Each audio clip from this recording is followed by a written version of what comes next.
grande autoridade da política brasileira do alto escalão, precisou ser internada às pressas, gente. E o clima é de pânico e desespero em Brasília agora, neste exato momento. Eu vou trazer absolutamente tudo o que aconteceu e o desespero que está neste exato momento. Vou trazer aqui também, gente, tá? Jornalista da CNN que acabou de explodir e mostrar todos os crimes cometidos pelo Lulinha. Atenção, atenção, jornalista acaba de mostrar, revelar, eu vou colocar aqui na tela para todos vocês, todos os crimes do Lulinha acabaram de explodir aqui na imprensa. E, gente, tá? A gente tem informação de que o governo Lula, o PT, a esquerda, a equipe de campanha do Lula estão devastados com esta bomba que atingiu a campanha do Lula em cheio. Tem também uma reviravolta muito positiva para a direita que acabou de acontecer agora neste exato momento, gente, tá? Reviravolta, notícia boa para a direita, acabou de acontecer, acabou de ser confirmada, é notícia para comemorar e essa notícia também vai estar aqui nesse boletim. E tem também o ministro Alexandre de Moraes que acabou de recuar sobre Jair Messias Bolsonaro. O que será que aconteceu com o ministro Moraes hoje? Sim, gente, Moraes acabou de recuar sobre o Bolsonaro. Foi uma reviravolta também que acabou de acontecer, que eu tô aqui, gente, tá? Sem entender o que aconteceu. E é claro que eu vou trazer essa informação que eu tenho certeza que é de grande interesse de todos vocês que estão do outro lado me assistindo. Muita coisa, gente, para trazer. Esse vídeo aqui tem uma pancada atrás da outra, muita informação importante para trazer para todos vocês. Não esqueçam já de se inscrever aqui embaixo no canal, ativar o sininho das notificações e compartilhar o vídeo o máximo possível que vocês puderem.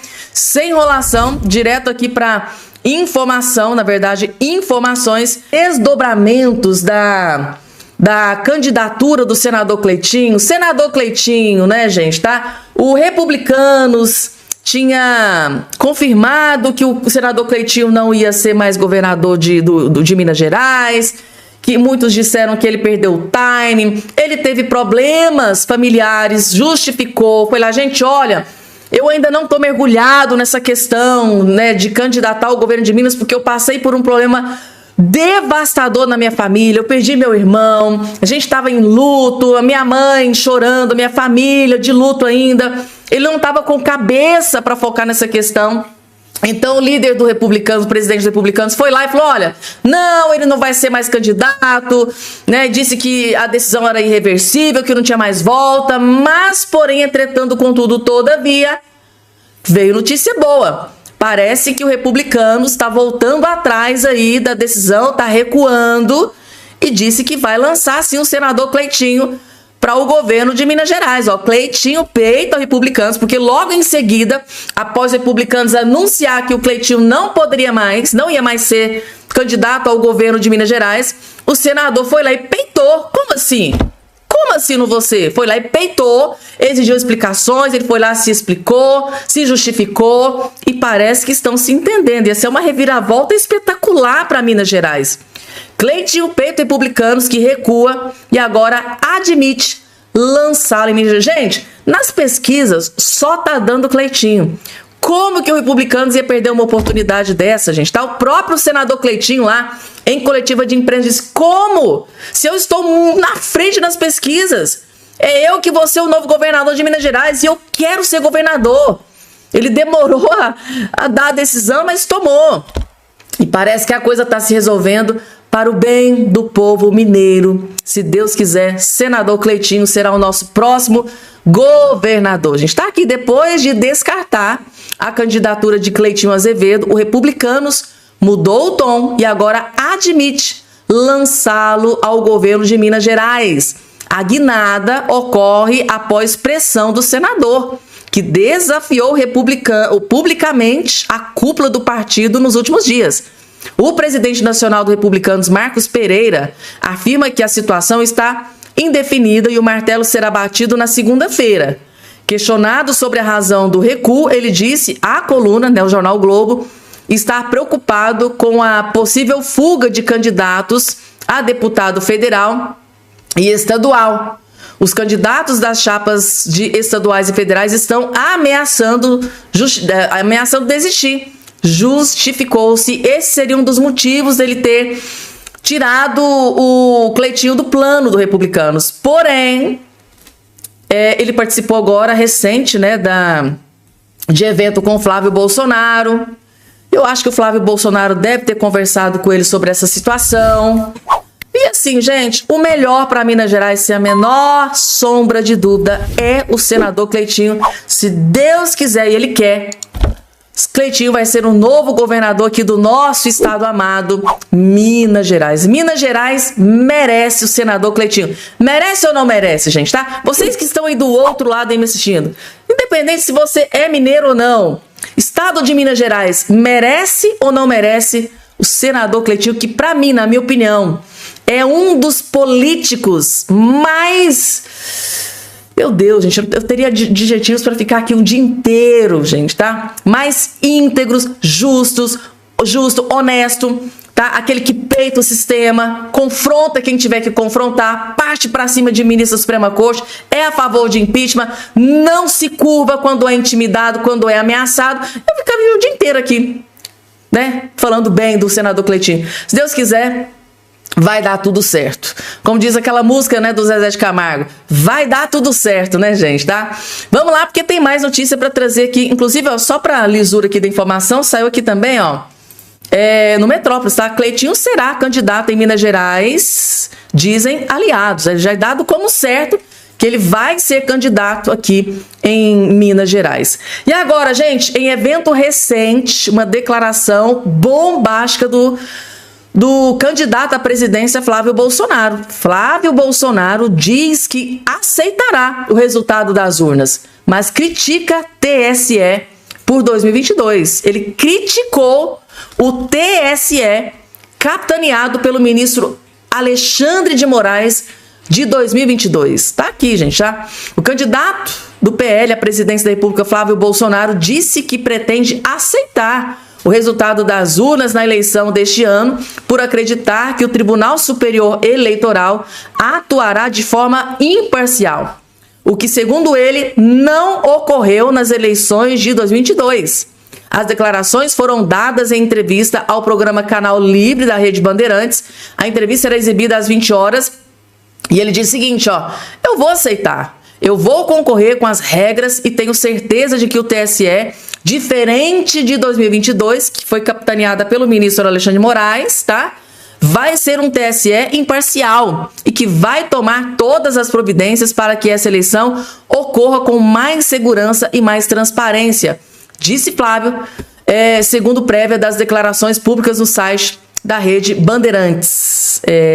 Ou seja, o Flávio Bolsonaro acabou de, né, confirmar, não, eu vou aceitar o resultado da eleição, ainda mais aqui, com o TSE capitaneado pelo Nunes Marques, pelo André Mendonça. É um TSE completamente diferente de 2022, onde o Alexandre de Moraes, segundo a imprensa, jornalistas e juristas, né, falam categoricamente que muitas das decisões que foram tomadas pelo ministro Alexandre de Moraes lá em 2022 foram interpretadas como decisões que favoreciam Lula da Silva. Várias decisões, segundo aí a imprensa, favoreciam Lula da Silva, ao contrário do que está acontecendo agora.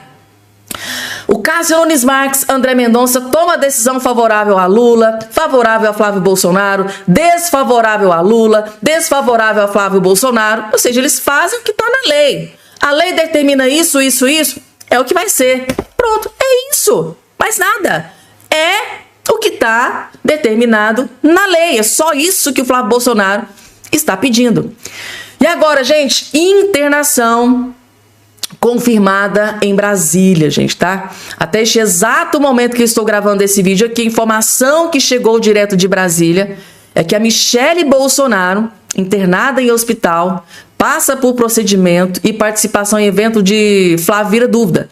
Ou seja, ela não participou do evento do Flávio Bolsonaro porque precisou ser internada em hospital de Brasília. Tá aqui, gente, uma fotinho dela, publicada nas redes sociais, no momento em que ela estava internada, Primeira refeição do dia, obrigada pelas orações, por todo o carinho. A ex-primeira-dama Michele Bolsonaro realizou um procedimento em um hospital de Brasília e sua participação no evento do PL, né, ela não participou. O encontro poderia ser a primeira vez, o encontro dela com o Flávio não aconteceu. Então tá aí a matéria do jornal O Globo. A assessoria de comunicação da Michele Bolsonaro informa que ela continua hospitalizada e que, devido à persistência do quadro de cefaleia, hoje foi realizado procedimento de bloqueio anestésico dos nervos cranianos e pericranianos, né? Aguardamos novo pronunciamento dos médicos para que possamos fornecer informações adicionais, disse Michele por meio da nota. Então, até este momento em que eu estou gravando esse vídeo aqui, segundo aqui o que está na imprensa, ela continua hospitalizada. Assim que tiver notícia de alta ou coisa nesse sentido, eu volto para trazer informação para vocês. A notícia que saiu é que Michele Bolsonaro estava tendo dores de cabeça muito forte.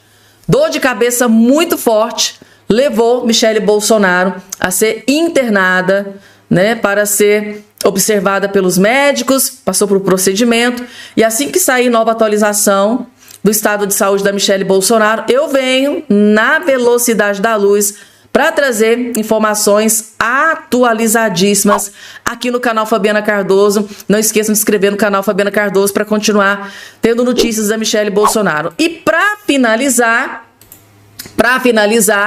Moraes tomou decisão sobre Bolsonaro, que pelo menos uma notícia boa, né? Moraes autoriza a entrada de cunhada na casa de Bolsonaro com a ausência da Michele Bolsonaro, que é a Michele Bolsonaro que cuida do Bolsonaro. E com a ausência dela, outra pessoa precisa estar ali, né, para ajudar o Bolsonaro. Aí precisou da autorização do Moraes para que isso pudesse acontecer. O ministro Alexandre de Moraes do STF liberou a entrada de Giovana Kathleen Ferreira Lima na casa do ex-presidente Bolsonaro. Neste último sábado, os policiais da segurança do imóvel revistarão a cunhada, né, do ex-mandatário e reterão seus aparelhos eletrônicos em depósito antes do ingresso da residência. Tá aqui. Então aí o Moraes tomou decisão favorável, né? Pelo menos, né? Deixou aí a cunhada entrar para tomar conta do Bolsonaro, que precisa de ajuda ali para algumas coisas ali durante o dia, gente. Esse aqui que está aqui na sua tela, ele é jornalista, escritor, analista político, comentarista político. Ele acabou de conceder aqui uma entrevista e ele simplesmente defendeu Jair Bolsonaro e detonou Lula da Silva, ministro ali do STF. Meu Deus do céu, gente, tá? Rasgou o verbo, partiu para cima do Lula, do STF, e defendeu Jair Messias Bolsonaro. Esse aqui, sem a menor sombra de dúvida, é um dos melhores vídeos. Na verdade, é o melhor vídeo que você vai assistir no dia de hoje. E vocês vão entender por que é que eu estou dizendo isso aqui para vocês, assistindo esse vídeo aqui, ó, até o finalzinho. Vejam só. Sabino, seu colega jornalista, afirmou em artigo, neste dia de hoje, que Bolsonaro é um perseguido político. Você concorda, Neumann? Sim, é claro que Bolsonaro é um adversário, uma vítima da justiça, um perseguido político, assim como Lula é um condenado solto. Por que Bolsonaro é perseguido? Bolsonaro está processado, está cumprindo pena por ter planejado um golpe quando ele estava fora do país, nos Estados Unidos. Agora está em casa, numa prisão domiciliar, tendo sido ex-presidente da República e tendo uma inelegibilidade que não se explica pela justiça mais elementar. O contrário do que acontece com o seu adversário principal, Luiz Inácio Lula da Silva, que foi condenado por corrupção num processo no mesmo Supremo, que agora persegue de forma bastante cruel e vingativa o seu adversário. O Lula foi condenado por um juiz que é popular até hoje, é candidato ao favorito ao governo do estado do Paraná, e ninguém consegue deter a sua carreira política, que é o doutor Sérgio Moro. Depois a condenação foi confirmada pelo Tribunal de Justiça de Porto Alegre, indo para o Supremo Tribunal Federal, onde foi várias vezes reconduzida a condenação, que depois foi feita uma articulação para que ele fosse obrigado a sair da política para atender a caprichos da cúpula da justiça, porque quem manda hoje no Brasil não é um cidadão. Não sou eu, não é você. Nós somos, de certa forma, apenas coadjuvantes da decisão política que não depende de nós. Hoje, nós estamos sob controle de um tribunal que foi nomeado por pessoas que foram condenadas, principalmente no caso do Lula, porque o Lula foi condenado em Curitiba por uma burocracia qualquer da justiça, e depois de condenado e recondenado e passado em nova condenação, ele foi simplesmente excluído da vida política. Agora, por uma questão simplesmente política, parcial, ele está respondendo em casa, doente, a um processo criminoso, porque além de criminal é criminoso.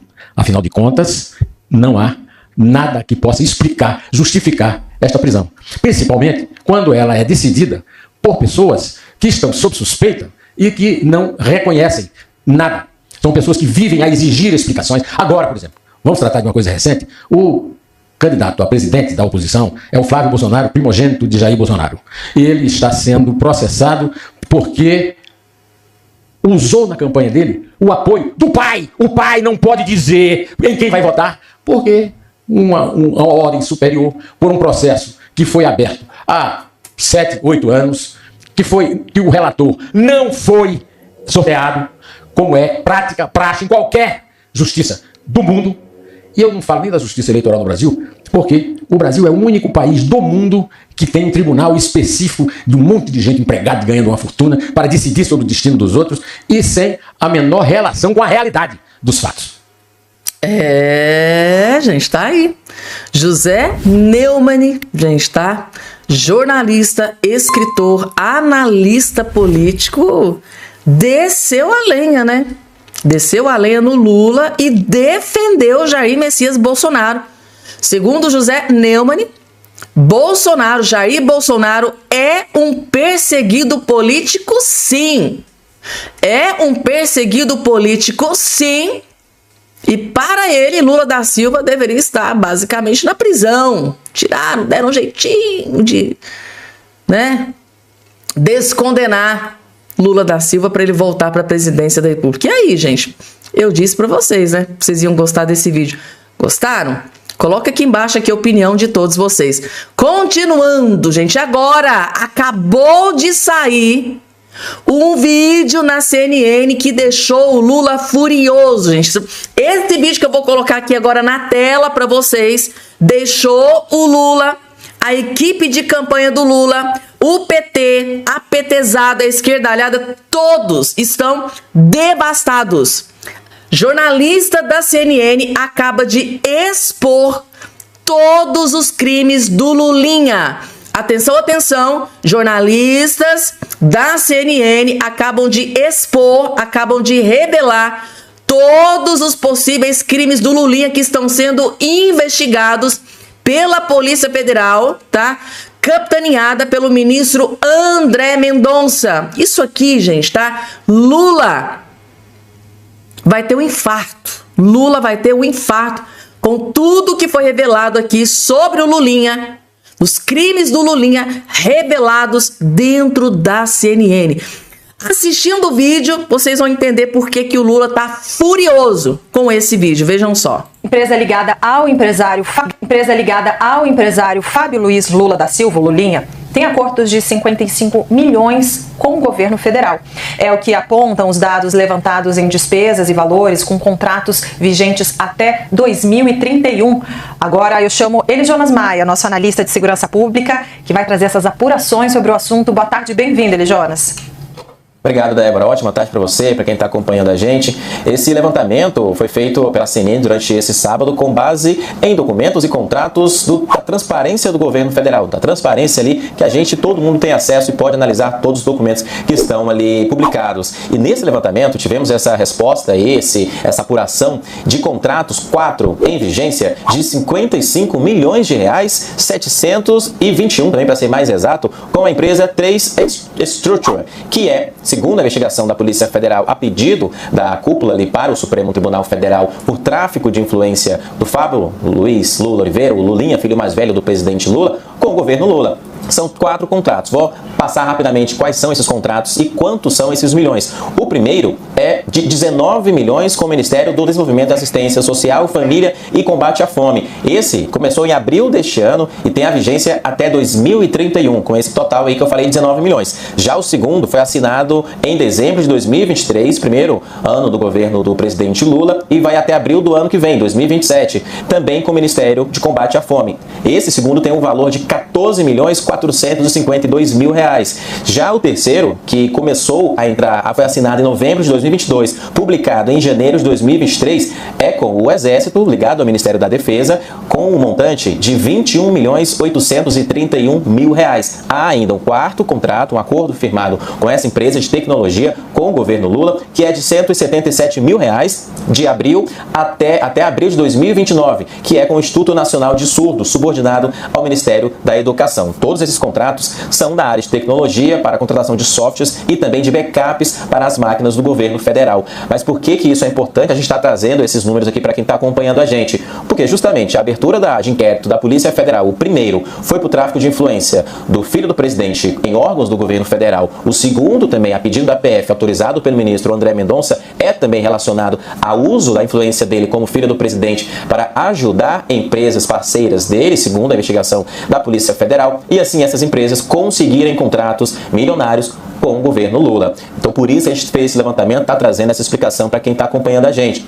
4 contratos em vigência dessa empresa, no montante de 55 milhões de reais. Mas tem um outro ponto. Além desses contratos em vigência até 2031, há também pagamentos de 46 milhões de reais desde 2023 até este ano, 2026, que não são especificamente desses contratos. São, por exemplo, pagamentos diversos, avulsos, despesas, empenhos, notas fiscais. Tudo isso ali também publicado no site da Transparência do Governo Federal. Claro, fomos atrás do outro lado, a empresa responsável por esses contratos, que é ligada ao Lulinha, segundo a investigação da Polícia Federal, diz o seguinte, que os contratos celebrados entre a empresa e os órgãos do governo federal foram firmados com absoluta transparência, em estrita observância da legislação aplicável às contratações públicas e sem qualquer espécie de intermediação de terceiros, aí em referência ao Lulinha, filho do presidente. Esse segundo que a Polícia Federal pediu contra o filho do presidente, o Supremo Tribunal Federal autorizou e determinou essa apuração. A partir de agora, com essa abertura de 2 inquéritos da Polícia Federal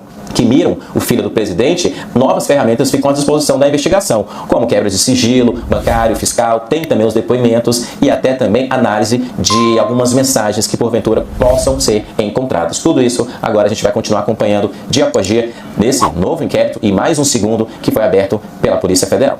Débora. Tá aí, gente, tá capitaneado. Lembrando, capitaneado, gente, todas essas investigações estão sendo capitaneadas pelo ministro do STF, André Mendonça, para desespero do Lula e do Lulinha. A CNN, gente, tá? Jornalista da CNN fez um estudo de casa aqui, né? Fez um brilhante trabalho, viu? Foi lá, o Portal da Transparência pegou todos os contratos, gente, de empresas ligadas ao Lulinha, tá? Que fecharam contratos com o governo do pai dele. Claramente, nitidamente, conflito de interesses, né? Como que empresas do filho do presidente vai fechar contrato com o governo do pai? Como que uma coisa dessa? É surreal, gente, tá? É surreal. Isso aqui é extremamente grave. E agora sim deu para entender por que a Polícia Federal foi assim, um tsunami, né, gente, tá? Pra Polícia Federal pedir com urgência a abertura de novo inquérito contra o Lulinha, com certeza porque descobriram coisa muito cabeluda. E uma das várias coisas que foram descobertas está aqui, revelado pelo próprio jornalista da CNN, que, diga-se de passagem, fez um belíssimo trabalho, trouxe tudo mastigadinho. Agora vocês estão sabendo, gente, tá? Do que, né, quais são as investigações que pesam contra o Lulinha neste exato momento, tá? Ele está sendo investigado pela Polícia Federal. Quais são as investigações, os possíveis crimes que estão sendo investigados pela Polícia Federal, que inclusive pode resultar em prisão. A depender do que for investigado, do que for comprovado, a informação que a gente tem de bastidor é que o Lulinha pode ser preso a qualquer momento. O ministro André Mendonça pode convocar o Lulinha para depor na Polícia Federal. O André Mendonça, a depender do que for descoberto, confirmado e revelado, pode prender o Lulinha a qualquer momento. E esse aqui é o grande desespero do Lula. Do Lula, gente. O desespero do Lula a grande preocupação do Lula é com as possibilidades do ministro André Mendonça decretar a prisão do Lulinha. E se isso acontecer, é o último prego no caixão das intenções do Lula em se perpetuar no poder aqui no Brasil. Ou seja, o ministro André Mendonça pode acabar, pode destruir com os planos do Lula em se perpetuar no poder aqui no Brasil. Eu disse para vocês que tinha muita bomba para trazer nesse boletim para todos vocês.